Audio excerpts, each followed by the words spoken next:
Durante o pronunciamento ao vivo, o senador Marcos Duval avaliou as probabilidades de um impeachment de Lula. O senador explicou que para ocorrer um impeachment de presidente, não basta que se comprove um crime de responsabilidade.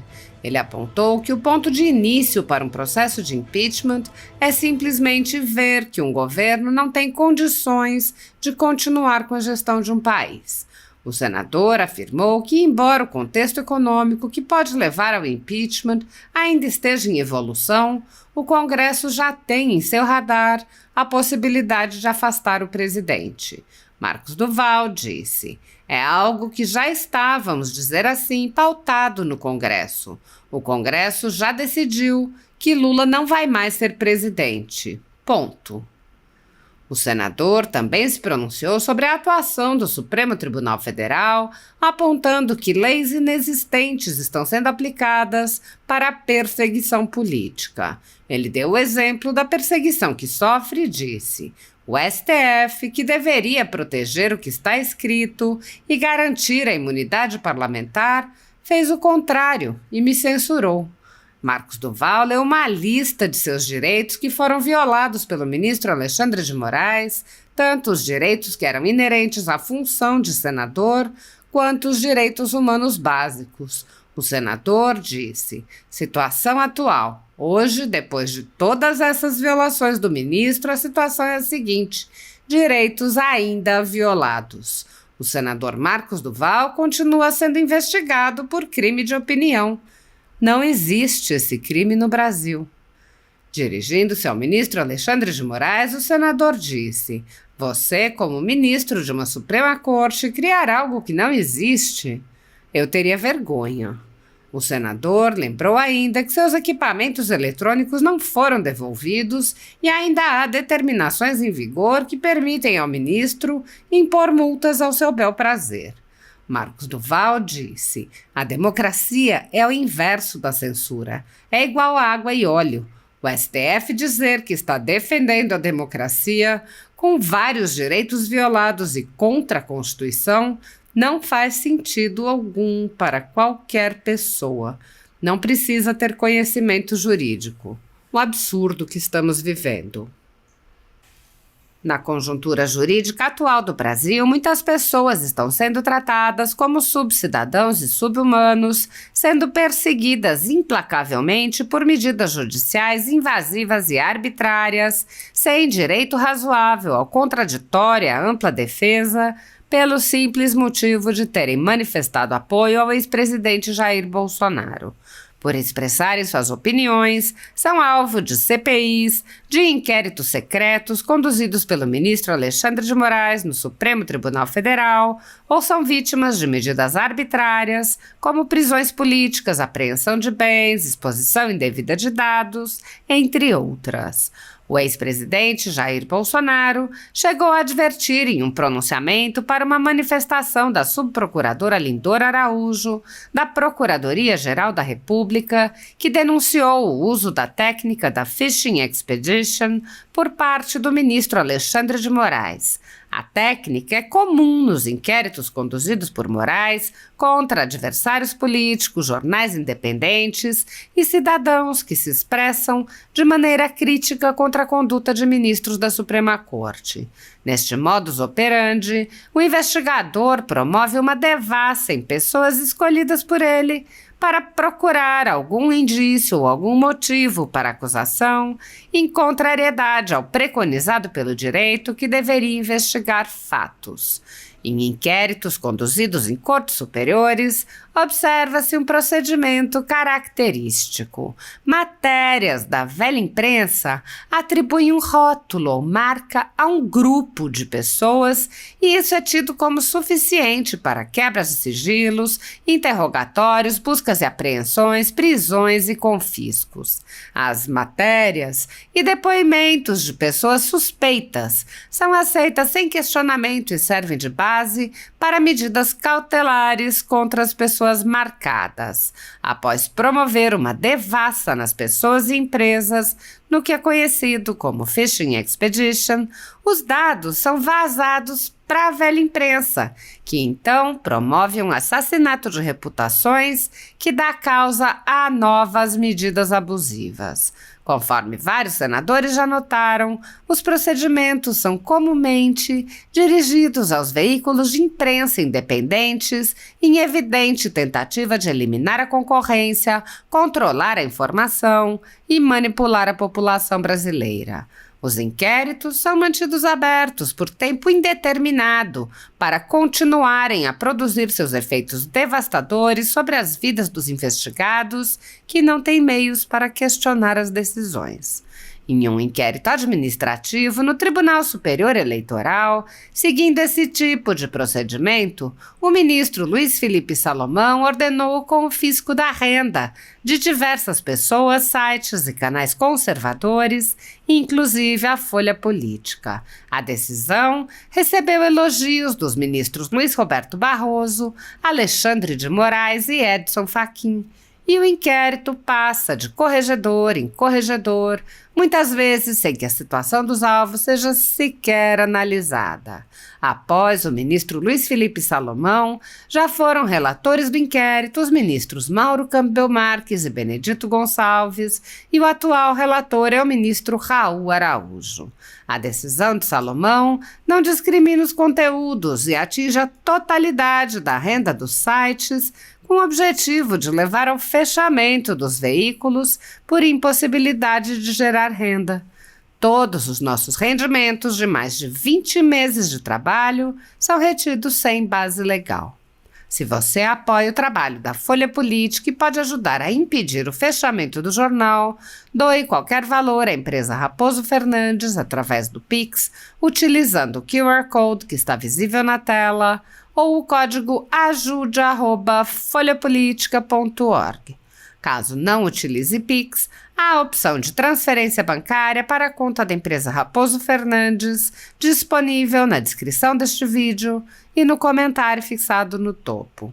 Há mais de 10 anos, a Folha Política vem mostrando os fatos da política brasileira e dando voz a pessoas que o cartel midiático quer calar. Pix ajude@folhapolitica.org. Assista. Tão importante aqui, impeachment do presidente Lula. O impeachment do presidente Lula é importante colocar aqui para vocês, porque não basta ter um motivo ou um crime que ele cometeu para então dar início a um processo de impeachment. Então, vivenciando aqui dentro, eu posso dizer qual é o start para o início de um projeto para o impeachment de um presidente. É simplesmente por ver que o governo não tem condições de continuar fazendo a gestão do país. O país está quebrado, sem recursos, não tem dinheiro para nada, vários ministérios estão aí sem ter como pagar. Então, um dos motivos, né, que está colocando o impeachment do presidente Lula, que provavelmente deve dar um início, a gente sentir que vai acontecer a partir do início do ano que vem. Mas é algo que já está, vamos dizer assim, pautado no Congresso. Então o Congresso já decidiu que o Lula não vai ser mais presidente. Ponto. Isso uma grande vitória e tudo deu início nas desmentiras, né? Nas mentiras que eu desmentia desde o dia 8. Então, desde lá eu vim desconstruindo uma série de narrativas mentirosas do atual governo. Então aqui, ó, há um movimento significativo nas redes sociais discutindo a possibilidade de impeachment do presidente Lula. A acusação central é a de corrupção. Corrupção, cara, parece que não aprenderam, né? E má gestão. E que tem gerado um ambiente de tensão política e manifestações por parte de grupos de oposição e apoiadores do governo. A agenda econômica sob coalizão, dividida e tal. Aí tem uns endereços, isso saiu na revista Exame, em outros outros meios de comunicação. Então, a questão da corrupção e má gestão, corrupção, pelo amor de Deus, poxa gente, eu respeito quem é de esquerda, mas defender Lula, pelo amor de Deus, é defender Beira-Mar. Então, eu acho que precisa ter mais contato para vocês começarem a entender que o que se faz de santo não é santo. Outro ponto muito discutido nas redes, que é a questão do STF, conflito com o Supremo Tribunal Federal. O papel do STF e suas decisões tem sido alvo de críticas, especialmente de setores que acusam o tribunal de atuar politicamente e de deslegitimar o processo democrático. Isso é fato. Essa tensão reflete em uma desconfiança crescente na instituição e no sistema eleitoral, como foi na política em 2024, né? A agenda econômica sobre coalizão, aí bota aqui também na revista Exame, citando sobre esse assunto. E aí, eu vou abrir um aspas, porque eu preciso mostrar para vocês, quando ele fala aqui, ó, conflito tal, que acusa o tribunal de atuar politicamente e de deslegitimar o processo democrático. Aí, ou seja, o papel do STF é o Congresso faz a lei, vai para a Constituição, quando é uma PEC, e o STF, ele, quando tem alguma ação, ele vai dizer, não, a Constituição não fala isso, fala isso, ponto. Então, o papel era somente esse. Mas aí, começaram a criar leis fantasiosas que não existem. E aí eu fiquei 11 meses sem rede social e tive busca e apreensão, que foi até bom porque não acharam absolutamente nada. Inclusive teve busca e apreensão aqui, levantaram cada quadro desse para ver se tinha um cofre com dinheiro guardado, e a parede daqui dá para rua, não tinha nem como colocar cofre. Mas vamos lá. Então aqui eu fiz tipo um resumo de todos os direitos meus como senador da República que foram violados. Só para vocês terem uma ideia. Então eu botei aqui, ó, vamos entender as violações dos direitos do senador Marcos Duval segundo a Constituição Federal. Aí então vem, imunidade material. Violação à imunidade material. Então o que está em laranja é o que diz a Constituição. Os parlamentares são protegidos por suas opiniões, palavras e votos. Isso está no artigo 53 da Constituição Federal. E porque olhar ler de cabeça para baixo eu nunca tinha feito. A restrição ao uso de redes sociais do senador infringe essa imunidade, afetando sua liberdade de expressão. Ou seja, o STF, que deveria proteger o que está escrito e garantir a imunidade parlamentar, fez ao contrário, me censurou. Então não tem nenhum lugar, nenhuma lei que a censura é tipificada como crime. Não há. Outra questão, comunicação com os eleitores. A violação ao direito de comunicação. Impedir o uso das redes sociais limita a comunicação do senador com seus eleitores, violando o artigo 220 da Constituição Federal. Isso prejudica a transparência e a prestação de contas. São as minhas prestações de contas para vocês.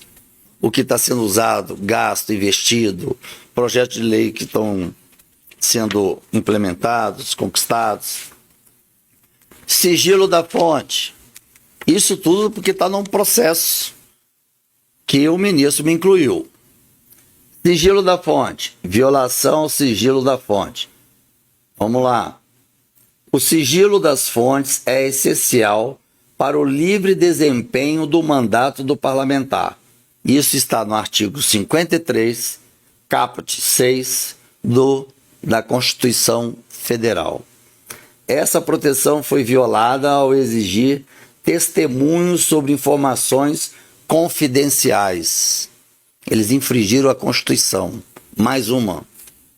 Isso só comigo, com um senador que estava investigando e dizendo para a população brasileira a verdade, desmascarando o governo. Medidas cautelares. Violação na aplicação de medidas cautelares, o que fizeram. Medidas cautelares que afetam parlamentares devem ser deliberadas pelo parlamento em 24 horas. Artigo 53, caput 2º da Constituição Federal. A decisão monocrática do STF, sem essa deliberação, é inconstitucional. Ministro, é inconstitucional. Você, como ministro da Suprema Corte do país... Vamos lá. Estou terminando, tá, gente? Foro privilegiado. Violação do foro privilegiado. O ministro violou. Tudo isso foi que o ministro violou os meus direitos e a Constituição. A PGR é responsável pelas investigações contra parlamentares. Medidas cautelares sem a anuência da PGR iniciadas pela Polícia Federal.